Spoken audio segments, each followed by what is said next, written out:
muri Zimbabwe auyamudze mashoko tokwana Nelson Chamisa aiwa ojamuka otaura pamusoro aiwa pe-environmental degradation iriitwa nemaChina. Aiwa muri Zimbabwe tawanda vanhu vazhinji vari kureza maconcerns. Taona kunyangwe nevamwe maworkers otomwena achitoripota achiti aiwa tava kubatwa zvisiririzvo nemaChina iwaya. Saka taona muzara nhasi Nelson Chamisa anoitira pamusoro pe-environmental degradation iri kukonzereswa kunyanya kuboterekwa muri Zimbabwe. Saka kuendera mberi nemashoko ataura nokurudzira vasubscriber wolike wotina on the bell icon.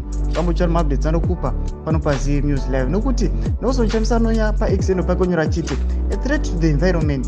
Recently, I witnessed the alarming extent of environmental degradation and deforestation as I drove past Boterekwa.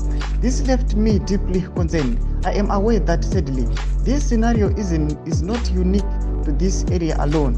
It's a widespread issue across our beloved Zimbabwe, our nation, once adorned with lush greenery, even in the arid regions.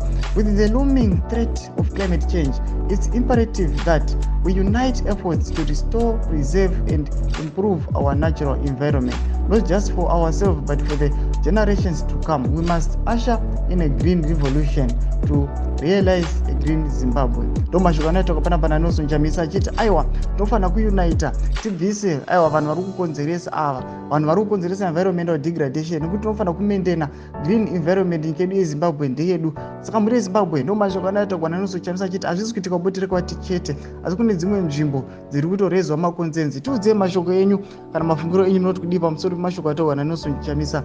Ine comment section medu musangana usubscribe like notina on the bell icon. Pamuchari maupdates anokupa pano paZVAITWA News Live.